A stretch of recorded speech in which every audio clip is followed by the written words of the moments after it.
Hello, beautiful people. Welcome back or welcome to another Bangs audio review. I gotta tell you, I'm not like digging this once a week stuff. Like, I just feel like, I don't know, it just makes me feel a little bit too out of touch with y'all. Like, I really like doing two a week. I'm really hoping to get back to two a week sooner than later. As I've been pretty open about, like, other shit going on in my life right now. So it's just been kind of like important for me to spend more time, on my health situation, my marriage situation, being a dad, just trying to, and I'm not even working right now. So, God knows I want to get back to work, but that does not look like it's going to happen real soon. The back's going backwards, and that's just not good. So, at least for now, it's just going to be once a week. And if I can squeeze, like last week, I did a 3 minute short on the KZDQS, which a few of you watched. Thank you. Even if it's squeezing one of those in once in a while, just sort of update you, I will do that. And I may revive the Bangs After Hours or Bangs Before Hours as well, because I'm trying to pitch Brian Taylor Cohen on bringing me on board with his platform, in hopes of actually turning a profit at some point. So that may end up being a different channel entirely. I think I can have more than one. So, but we'll see how it goes. Anyway, there's the update. I want to be on more. I'm just not able to right now. So as soon as I am able to, I'll be back twice a week, maybe even more often. So we'll see how that goes. In the meantime, for today, I've got the KZ PRX for you, which is their planar magnetic, one of their planar magnetics. Let's see here. Does it give me a size? No. But it does give me specs. So 15 ohms and 94 decibels. There you go. It takes some power to drive it, some volume, some power, and or, both, really. And there's no point on doing an unbox, but this is your standard KZ box, so IEMs were there, cables in there, along with a selection of some ear tips. Just one set, small, medium, and large, and there you probably caught a glimpse. There's a set of foams in there too, should you prefer those. For these, I think you could probably use them if you want to. I did not, because I just don't do foams. I tried, guys. I've tried going back to them and trying to analyze, and I always feel like I'm missing something when I'm wearing foams. So yeah. Anyway, if they work for you, good. They don't work for me. What are you gonna do? Anyway, the PRX was a very pleasant surprise to me. Build quality is okay. It does have this kind of nifty looking faceplate here. I don't think that is open back at all, at least not that I was able to tell. But it is attractive. It's a nice. Yeah, it even says in very tiny letters, planar magnetic tech. I'm not even going to try to show that to you. I'll just lift them a little closer to the camera, and yeah. So you can see the faceplate. They're nice looking. They don't feel expensive or super nice or whatever, and you can see the, where they were, slapped together there, probably with some glue. Although no excess glue. It's just you can sort of see that there's like three different pieces that they put together: faceplate, middle shell, middle shell, bottom shell. Yes, there's like four different pieces that are probably glued together there around the driver. And yeah, I mean, it's a $35-ish IM. So same price range as the SGOR Luna, which I comped it with. And these days, you can get the T10 if you're paying attention for like mid 30s to low 40s as well. So three planar magnetics. I played with them obviously for over a week. It was really like interesting and fun to go between these sets. And I know what you guys were like, we don't want that. We don't want those stupid budget sets. I think you were kidding. But if you weren't, well, part of this hobby is, getting into the budget sets, because not everybody can afford $300 for an IEM, or $250, or even $200, or even $100. So, recognizing that there is good quality and value in the sub $50 range, at times I think is important. And I will just tell you right now, the PRX delivered in that respect in a lot of ways. Maybe not every way, but in a lot of ways delivered very good sound quality in the sub 50 price range.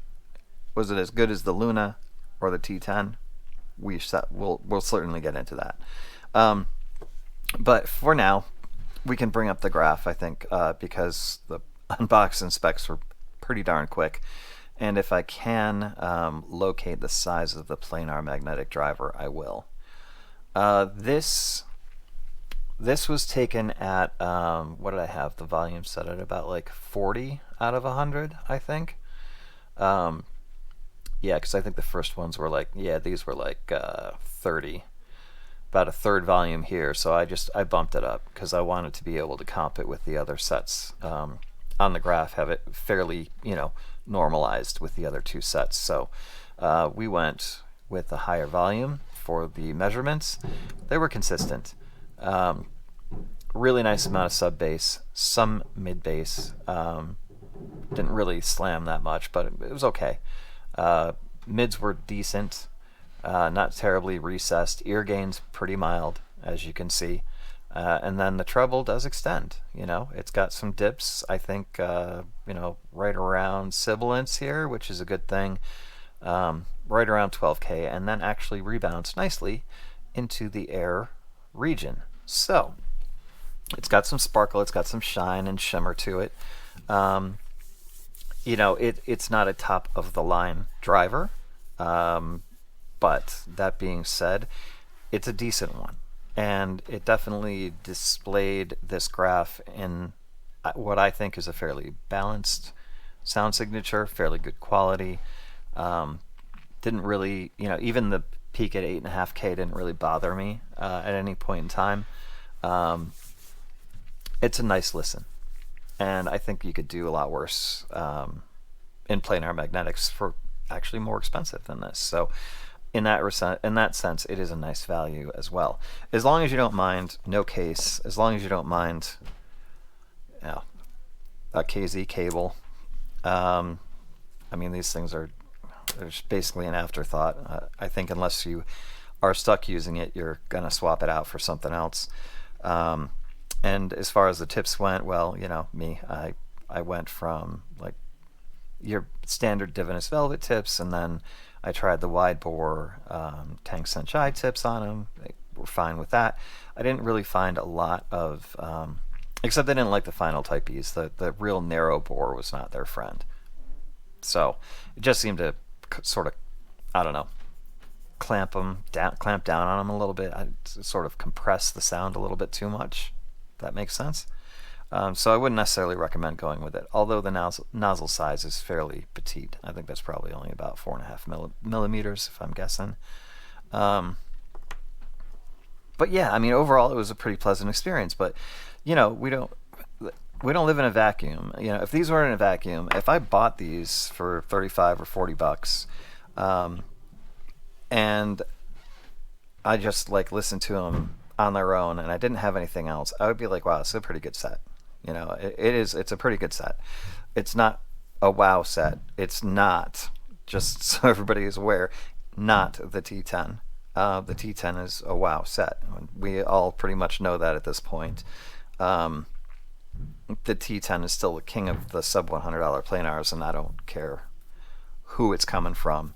Nobody, even Artie themselves or Letshore, nobody's taken down the T10 yet, and it's been over a year. Still my number one planar set under $100. There you go, cat out of the bag. But I was more curious about how it was going to compare to the Luna, and as I bring the Luna graph up for us to take a peek at,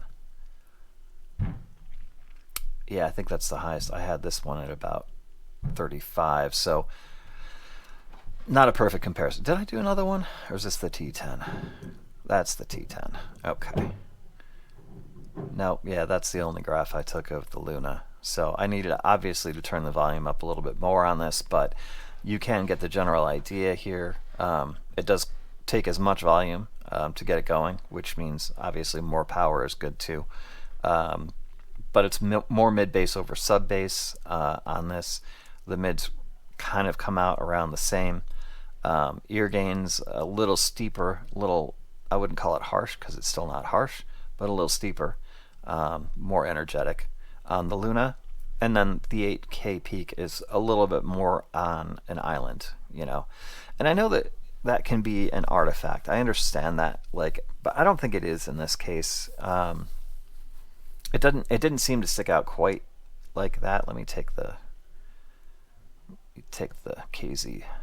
Like that looks like a pretty severe peak. I didn't really hear it being that crazy.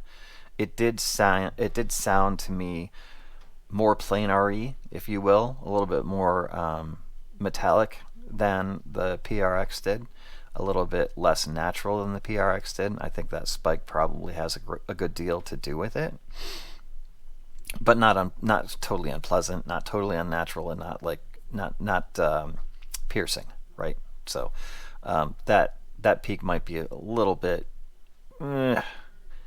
not quite as accurate. It could be my measurement rig, it could be an artifact, but regardless, I did end up preferring, because of the sub bass primarily and the treble and the balance overall, I did end up preferring the PRX over the Luna, and I like the Luna. I like the Luna as a good value planar magnetic set. I think it's a really nice value. I said as much in my review of it. I think SGOR, between the Adonis and the Luna, they're a solid budget contender, especially the Adonis, which is like 15 or 20 bucks. That thing is pretty sick. But yeah, to me the PRX was a step up in balance, especially if you prefer a little bit more sub bass over mid bass. A little step up in sound quality as well. And the Luna specs out fairly similarly. Where did I see that? It is right, 96 decibel sensitivity, and the resistance is, where is the resistance? Come on, 27 ohms. So a little higher resistance, little higher sensitivity, but it took more to drive. The Luna seemed to take more to drive than the PRX, and the PRX takes some power and volume to drive it. Just keep that in mind. If you plug it into your Apple dongle or your phone, straight dongle DAC adapter thingamajig like this, you're probably going to be turning the volume up almost all the way to get it to where you like to hear it. I did. I had to turn the volume up to 85, 88% when I used that. So just keep that in mind, okay? Planars definitely do require more power to really come alive. The PRX is no exception, nor is the Luna, nor is, honestly, the T10 needs some power too to really, really shine. Yeah, I mean, it's pretty easy for me to pick the T10 over these other two sets, price being roughly equal. I mean, at least Artti also gives you a case with theirs too, which is nice. I did use the Icy Moon. This is the only, I believe, 4.4 balance termination I have in a QDC connection, which this obviously is a QDC connection. Didn't really notice any significant sound difference. It was just a little bit easier to drive with the extra power provided by the balanced connection. So, if you've got one kicking around, I would recommend using it. Just, it'll just make things easier. That little extra power will make them a little easier to drive. It'll get them to open up and perform a little bit better, a little bit quicker, without so much volume. But yeah, I mean, I really my expectations were not high for anything, because that's bias for you.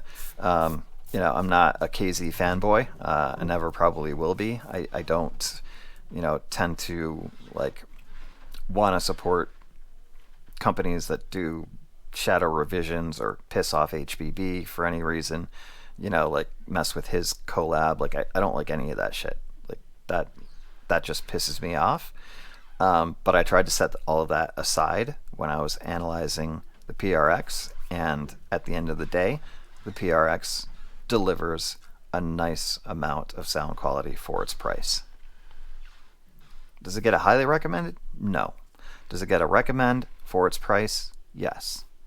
If you want an intro to planar, you don't want to spend a lot of money, you want to see if you're actually going to like how planar magnetics sound, you could get those. Problem is, for about the same price, you can get the T10. And that's a brain melter, That's almost in my brain melting tier on the ranking list. So, it's hard for me to it's hard for me to say, yeah, you should get these when the T10 is out there for around the same price these days. In fact, it's darn near impossible. So yeah, just go buy the T10 if you haven't bought them already. Listen, they did a nice job. They're not market breakers. They're not market setters. They're not going to blow you away. It's just a nice set. And yeah, and good job KZ on that, Hopefully there aren't any QC issues that I'm not knowing about at this point with this set. I haven't heard anything. So yeah. Yep. If you're a fan of KZ, you want to try a planar, if the T10 didn't exist, go ahead and grab them. You'll have to probably get a case for them, I guess. Maybe some tips, maybe a new cable. By the time that's all said and done, well, enough said. Anyway, but okay. Yeah, but okay. Just okay. Okay. Good sound quality. Right? There you go. We'll see what's going to happen next. We're in KZ month right now, so I will surprise you with the next set I'm going to do, or sets, because it could be multiples with these guys. But I did feel like the PRX was good enough to have its own review and comp with some non-KZ sets. And it did okay. It did okay. Speaking of okay, I hope y'all are doing okay. Be careful, be safe, be nice. I love y'all. Nothing but peace to you. See you. I'm not going to wait a week. I'll see you in a few days. Okay? Maybe not on the weekend. If I can squeeze one in Friday, I will. If not, Monday is at least not quite a full week. Okay. Till then, take care. Love y'all.